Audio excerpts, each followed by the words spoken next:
এই ভিডিওতে আমরা জিরান্ড এবং প্রেজেন্ট পার্টিসিপলের একটি পার্থক্য শিখব। দেখেন, জিরান্ড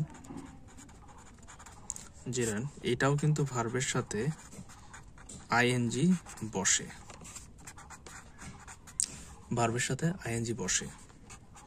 তাহলে আমরা জানি পার্টিসিপল অর্থাৎ প্রেজেন্ট পার্টিসিপল সেটার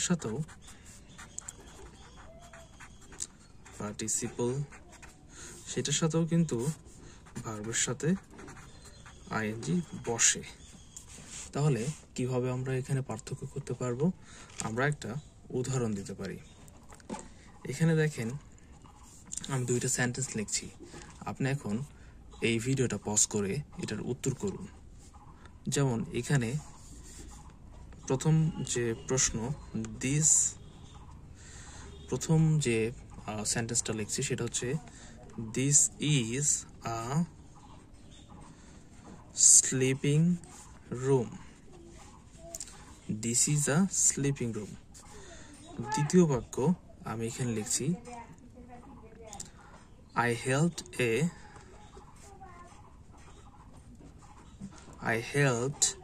a drowning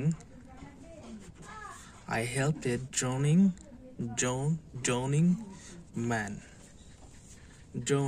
Drowning man অর্থাৎ এটার বাংলা হচ্ছে ডুবন্ত। এখানে দেখুন আমার দুইটা বাক্য, এখানে খুব পরিষ্কার করে আপনি বুঝতে পারবেন। দেখেন এখানে হচ্ছে ভার্বের সাথে আইএনজি রয়েছে, ভার্ব প্লাস আইএনজি। তাহলে এই বাক্যটা কি আমরা জিরান্ড বলবো নাকি প্রেজেন্ট পার্টিসিপল বলবো? এখানে দেখেন, নাউনের আগে যদি ভার্বের সাথে আইএনজি বসে সেক্ষেত্রে সেটাকে আপনি জিরান্ড বলবেন। তাহলে এটা হচ্ছে নাউন, রুম হচ্ছে কি, এটা একটা নাম, এটা হচ্ছে নাউন। তো এটার আগে যেহেতু ভার্বের সাথে আইএনজি আমরা পেয়েছি, তাহলে এটা আমরা বলতে পারি এটা হচ্ছে জিরান্ড। এটা হলো জিরান্ড। আর এখানে দেখেন, এখানে আপনাকে কনফিউশন করবে। দেখেন এটা কি ম্যান, এটাও কিন্তু নাউন। এটা কি, এটাও নাউন। তাহলে এটা কি আমরা বলতে পারি যে এটা জিরান্ড? না। এখানে মূল পার্থক্যটা বোঝার বিষয়। এখানে দেখেন এটার যে আমি বলবো যে প্রত্যয়, এখানে দেখেন ডুবন্ত, অন্ত, এখানে যে অন্ত প্রত্যয় রয়েছে, এরকম আরো কয়েকটা প্রত্যয় রয়েছে। আমি যদি এখানে লিখি যেমন মান, এটা যে বাংলা অর্থ আপনাকে করে এটার পার্থক্যটা বের করতে হবে। যেমন মান, তারপর অন্ত, তারপর আমি যদি আরো লিখি যে কর, সেক্ষেত্রে আপনাকে বুঝতে হবে যে এই প্রত্যয়গুলো যদি কোনো বাংলা বাক্যের ট্রান্সলেট করার সময় থাকে, যেমন I helped A drowning man, অর্থাৎ আমি একজন ডুবন্ত মানুষকে সাহায্য করলাম, তার মানে কি এখানে অন্ত রয়েছে, ডুবন্ত। সেক্ষেত্রে যেহেতু আমরা প্রত্যয়টা অন্ত এখানে পেয়ে গেলাম, এবং আপনাকে যদি আরেকটা বলি I gave A telling speech, অর্থাৎ এখানে যে কার্যকর, I gave A telling speech, আমি একটি কার্যকর বক্তব্য দিলাম বা কার্যকর বক্তব্য রাখলাম। এইখানে দেখেন যে কার্যকরের কিন্তু কর রয়েছে। তো সুতরাং সেই বাক্যটা, অর্থাৎ এখানে দেখেন এটার ক্ষেত্রে যদি আমি বলি যে ড্রাউনিং ম্যান, অর্থাৎ ডুবন্ত মানুষ, এখানে অন্ত রয়েছে। এই ক্ষেত্রে আপনাকে পার্থক্যটা বুঝতে হবে যে যদি এই আপনার প্রত্যয়গুলো থাকে কোনো বাক্যের অর্থ করতে গিয়ে, যদি এই প্রত্যয়গুলো পান, সেক্ষেত্রে এটা অবশ্যই আপনাকে লিখতে হবে। এটা হলো প্রেজেন্ট পার্টিসিপল।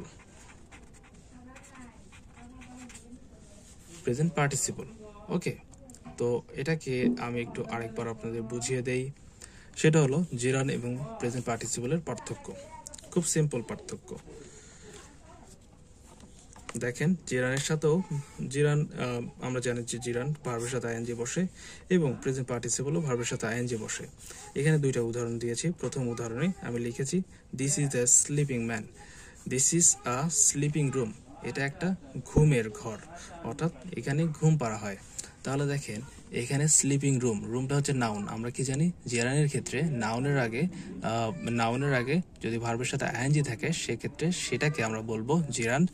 এবং এখানে দেখেন আপনি কিন্তু এখানে কনফিউশন হবেন যে I helped A drowning man, অর্থাৎ আমি একজন ঘুমন্ত মানুষকে সাহায্য করলাম। এখানে দেখেন এটাও কিন্তু নাউন এবং এখানেও ভার্বের সাথে আইএনজি রয়েছে।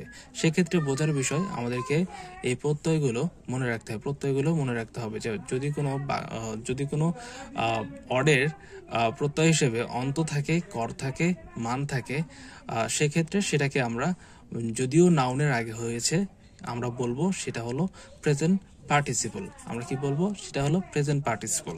তো এইটাই আমরা শিখলাম এই ভিডিও থেকে। আশা করছি আপনি বুঝতে পেরেছেন। ভিডিওটি যদি আপনাদের ভালো লাগে সেক্ষেত্রে অবশ্যই একটা লাইক এবং একটা কমেন্ট করতে পারেন। Thank you.